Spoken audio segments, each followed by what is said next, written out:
Hello friends, good morning. I am K Singh from the Oxbridge intermediate English. और हम लोग आज रेनबो सेकेंड जो बिहार बोर्ड इंटरमीडिएट इंग्लिश का जो चैप्टर है कविता, तीसरा नंबर कविता के बारे में पढ़ने जा रहे हैं, जिसका नाम है now the tips are falling fast. दोस्तों, इस कविता में कवि जो हैं W ऑडेन हमारे जीवन के पहलुओं के बारे में, भिन्न भिन्न पहलुओं के बारे में वर्णन किए हैं। और now the lips are falling fast, पहला लाइन है कि पत्तियाँ अब तेज़ी से गिर रही हैं। इसका अर्थ यह है कि मानव जीवन की तुलना पत्तियों से कवि करते हुए कहते हैं कि पत्तियाँ अब तेज़ी से गिर रही है। कहने का अर्थ कि जिस तरह से पत्तियों का अंत हो रहा है, पेड़ से पत्तियाँ गिर रही है, उसी तरह से मानव जीवन का भी धीरे धीरे अंत होते जा रहा है। Nurses flower will not last. Nurses flower कहने का अर्थ होता है, यहाँ पर ये पिक्चर में देखिए, जो नर्स मीन्स तो वैसा सेवा करना होता है, दाई होता है, दाई सेवा करती है। तो नर्सेस फ्लावर कहने का अर्थ होता है जो बड़े बड़े पेड़ होते हैं, अब पेड़ों के नीचे जो छोटे छोटे फ्लावर होते हैं, छोटे छोटे फूल जो खिले रहते हैं, लगे रहते हैं, तो उसी को नर्सेस फ्लावर कहा जाता है। यानी कि जब बड़े बड़े पेड़ जो है उसकी पत्तियां झड़ जाएगी, यानी कि किसी भी घर में अगर कोई व्यक्ति जो है, जो यंग है, जवान है, बूढ़ा है, तो वे लोग क्या करते हैं कि छोटे छोटे बच्चों का पालन पोषण करते हैं। तो वो जब यह पेड़ों की पत्तियां जब झड़ जाएगी तो नर्सेस फ्लावर भी अब नहीं बचेगा, उस पर पेड़ों की पत्तियां आकर पूरी तरह से उससे ढक लेगी और वह मृत्यु के काल में चला जाएगा। इस तरह से कवि इस दोनों लाइन में मानव जीवन का तुलना करते हुए बतलाते हैं कि अगर किसी घर के जवान लोग या बूढ़े लोग यदि मृत्यु की ओर चले जाते हैं तो उनके छोटे बाल बच्चे जो हैं, यानी ये नर्सेस फ्लावर का जो रूप दिया गया है, वह मृत्यु की ओर चले जाते हैं, उनका भी कोई ठौर ठिकाना नहीं रह पाता है। अगला लाइन समझिए, कवि कह रहे हैं nurses to the grapes are gone. यहाँ पर फिर से नर्स आ गया, यानी कि नर्सेज जो फ्लावर हैं, जो पेड़ों के नीचे जो खिले हुए रहते हैं, वह कब्र की ओर चले गए। देखिए यहाँ पर फोटो में दिखाया गया है कब्र का, जिसका ग्रैप्स कहने का अर्थ होता है कब्र। यानी कि वो जो है नर्सेस फ्लावर भी अब कब्र की ओर चले गए हैं, उनका भी धीरे धीरे अब अंत हो रहा है। And the prams go rolling on. यहाँ पर प्रैम्स का अर्थ होता है, जैसे फोटो में दिखाया गया है, बच्चों का जो खटोला होता है, जैसे बच्चों का जो घोड़ा गाड़ी जो गाड़ी होता है, छोटे छोटे बच्चों को उसको प्रैम्स कहते हैं। लेकिन यहाँ पर प्रैम्स गो रोलिंग ऑन कहने का अर्थ यह हुआ कि कंटिन्यूटी ऑफ लाइफ, यानी कि हमारा जीवन जो है उसी तरह से लगातार मौत की ओर बढ़ते जा रहा है। जिस तरह से बच्चों का जो प्रैम्स है, छोटा सा गाड़ी है, धीरे धीरे आगे की ओर बढ़ता है, तो उसी तरह से हमारा जीवन भी मौत की ओर बढ़ते जा रहा है। जैसे कि फोटो में यहाँ पर भूकंप का सीन दिखाया गया है, लोग किसी न किसी प्राकृतिक आपदा के कारण किसी न किसी तरह से मरते चले जा रहे हैं, यानी कि हमारा जीवन भी अब पूरी तरह से मौत की ओर अग्रसर हो चुका है। आगे कवि कहते हैं विस्परिंग नेवर्स। विस्परिंग नेवर्स, विस्पर मीन्स तो फुसफुसाना होता है, भुनभुनाना होता है। एक होता है वर्ड मीनिंग विस्पर और एक होता है मरमर, दोनों में अंतर होता है। विस्पर कहने का अर्थ होता है भुनभुनाना, भुनभुनाते हैं, फुसफुसाते हैं, तो वह फुसफुसाना होता है। लेकिन जब हम फुसफुसाते हैं तो मेरी आवाज़ स्पष्ट रूप से दूसरे को सुनाई नहीं देती है।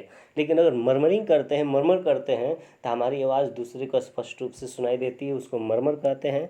जब सुनाई नहीं देगी उसको विस्पर कहते हैं। तो कह रहे हैं विस्परिंग नेबर्स, यानी कि नेबर्स मीन्स पड़ोसी या फुसफुसाने। यहाँ पर फोटो में दिखाया गया है कि पड़ोसी फुसफुसा रहे हैं, लेकिन यह यहाँ पर इस शब्द का यह वास्तविक अर्थ नहीं होगा। विस्परिंग नेबर्स कहने का अर्थ यहाँ पर यह हो जाएगा, देखिए यहाँ पर फोटो जो आ रहा है, ये फोटो जो है ये यमदूत का फोटो है। विस्परिंग नेबर्स कहने का अर्थ होता है मैसेंजर्स ऑफ डेथ, यानी कि यमदूत का, जो मृत्यु का यमदूत होता है उसको हम लोग बोलते हैं whispering neighbours.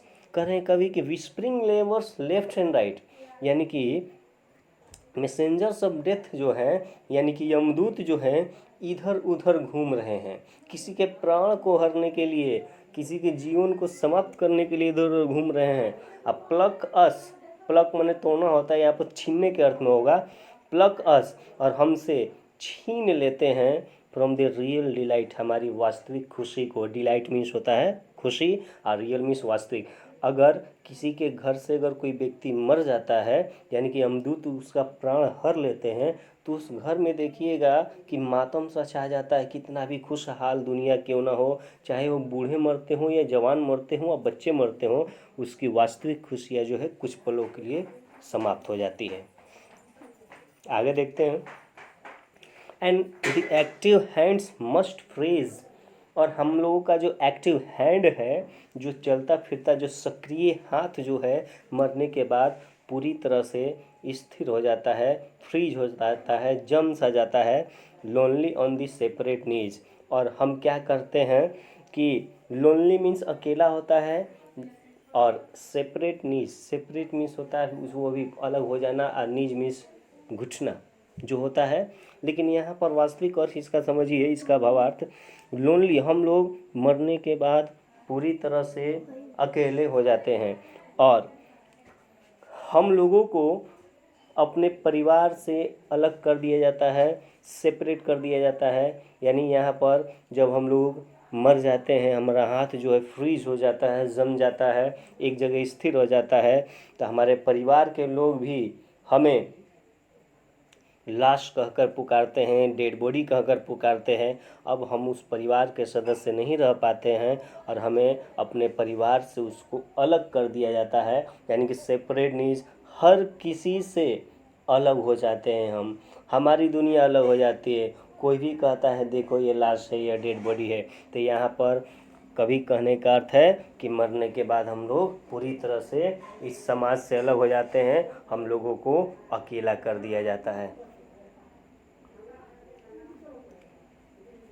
Dead in hundreds at the back, करें कि मैंने अपने आंखों से हजारों लोगों को मरे हुए देखा, हजारों लोगों को मैंने अपने आंखों से देखा कि वो मर गए, और उन्हें लोग लेकर जा रहे हैं दफनाने के लिए।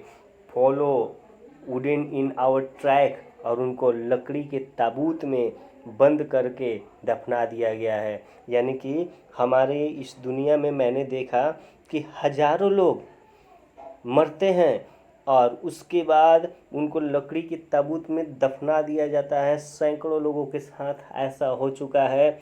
इसलिए कवि इस दो लाइन में कहना चाहते हैं, यह मौत का जो खेल है, इससे कोई नहीं बच सका है, और एक न एक दिन सभी को मरना भी है। मैंने भी अपने जीवन में हजारों सैकड़ों मौतें देख चुका हूँ। आगे देखते हैं। देखिए कवि कहते हैं, आर्म्स रेज स्टीफली टू रिप्रूव, यानी कि यहाँ पर लोग जो हैं स्टीफली कहने का अर्थ होता है काफ़ी कठिनाइयों के साथ, काफ़ी दुख भरी अवस्था में होकर। स्टीफली मीन्स होता है डिफ़िकल्ट वे, कठिन रास्तों से, यानी कि काफ़ी दुख भरी अवस्था में होकर अगर कोई उसके घर का मर जाता है, तो अपने हाथ को ऊपर, दोनों हाथों को ऊपर उठाकर, रेज मने होता है उठाना, आर्म्स मने होता है हाथ, और भगवान से ये पूछते हैं कि हे भगवान, जब हमें मारना ही था तो आपने इन फॉल्स एटीट्यूड ऑफ लव, यह प्यार का झूठा फलसफा क्यों सिखाया, प्यार का झूठा खेल क्यों दिखाया। हम लोग हमारे परिवार के बीच में प्यार क्यों भरा। यानी कि ये प्यार नामक जो शब्द है, यह आपको नहीं देना चाहिए था। देखिए यहाँ पर परिवार के लोग जो है रोते बिलखते दिखाई दे रहे, इनके घर में कोई मर चुका है, उसी का वीडियो यहाँ पर डाला गया है। यानी कि मरने के बाद लोग हाथ कठिनाइयों से अपने हाथों को, काफ़ी दुख भरी अवस्था में अपने हाथों को ऊपर उठाकर अपने भगवान से पूछते हैं कि जब हमें मारना ही था तो आपने इस प्यार का झूठा ढोंग क्यों रचाया, हम लोगों को प्यार के बंधन में क्यों बांधा। अब आगे देखते हैं।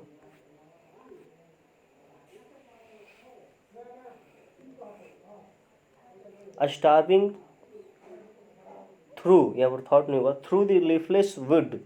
कवि कहते हैं कि trolls run strolling for their food. कवि यह कहना चाहते हैं कि स्टार्व यानी कि भूखा, जो भूखा रहता है उसको स्टार्व कहते हैं, भूखा रहना। उसके बाद through the leafless would, leafless would कहने का अर्थ यहाँ पर यह होता है कि निराशाजनक अवस्था में, यानी कि लीफलेस यानी कि बिना पत्तियों वाला जंगल, जो काफ़ी निराशा को दर्शाता है। Trolls run strolling for their food. Trolls means होता है बुरी प्रेतात्माएं, यहाँ पर अर्थ इसका समझ लीजिए। जैसे आप लोगों ने 1920 जो मूवी देखा होगा, उसमें कवि यह कह रहे हैं कि नाइटिंगल भी डर के मारे पूरी तरह से शांत हो गई है, गूंगी सी हो गई है। नाइटिंगल जो पंछी होती है, जो बुलबुल पंछी बोला जाता है, जिसको गाने के लिए काफ़ी मशहूर पंछी माना जाता है। यहाँ पर फोटो दिखाया गया है नाइटिंगल का, कि नाइटिंगल भी अब डम्ब हो गई है, यानी कि बुलबुल पंछी भी अब पूरी तरह से गूंगी सी हो गई है। And the angel will not come, और अब ऐसा लगता है कि भगवान का भेजा हुआ कोई भी फरिश्ता नहीं आएगा। एंजल मीन्स होता है देवदूत, यहाँ पर फोटो में दिखाया गया है। जैसे परी लोग जो होती हैं वो देवदूत ही मानी जाती है, भगवान का भेजा फरिश्ता ही मानी जाती है। तो कह रहे हैं कि अब ऐसा लग रहा है कि भगवान का भेजा हुआ कोई व्यक्ति अब यहाँ पर नहीं आएगा। आगे कवि ये कहना चाहते हैं, कोल्ड यानी कि बहुत ठंडा, असीम ठंडा, इम्पॉसिबल लेकिन असंभव, अहेड यानी कि सबसे ऊपर की चोटी, reach the mountains lovely head, जो पहाड़ों की सबसे ऊपर की चोटी होती है, जो देखने में काफ़ी खूबसूरत दिखती है, लेकिन वह असंभव है वहाँ पर पहुँचना, क्योंकि हम लोग अपने अंतिम चरण मृत्यु की ओर काफ़ी नज़दीक है मृत्यु से। तो कवि जो है इन दोनों लाइनों में आगे के लाइन से क्लियर यह करना चाहते हैं कि हुज वाइट वाटर फॉल्स, यानी कि उन पहाड़ों की जो ऊपर की चोटी है, जो बर्फ़ से ढकी हुई है, और वहाँ से अगर उनको झरने का जो उजला उजला रंग का जो झरना गिरता है, अगर उनका पानी ही नहीं मिल जाए तो इनको आशीर्वाद कुड ब्लेस, यानी कि आशीर्वाद मिल सकता है, यानी कि इनके जीवन में थोड़े पलों के लिए खुशी आ सकती है, इनका जीवन थोड़े समय के लिए आगे की ओर बढ़ सकता है, या थोड़े अधिक समय के लिए जी सकते हैं। लेकिन कवि अंतिम लाइन में कह रहे हैं, travellers in their last distress, यानी लेकिन यह यात्री जो हैं अपने अंतिम चरण में है, यानी कि यहाँ पर बूढ़े लोगों को दर्शाया गया है कि बूढ़े लोग जो हैं अपने मृत्यु के काफ़ी नज़दीक हैं, और यह इम्पॉसिबल है, यह असंभव है। देखिए यहाँ पर दिया, यह असंभव है वहाँ पर पहुँच पाना और वहाँ से झरने के पानी को अपने पास ला पाना, इसलिए हम लोग अब मृत्यु के काफ़ी नज़दीक हैं। तो कवि जो हैं लाइफ को बहुत अच्छे से वर्णन किए हैं इस कविता में।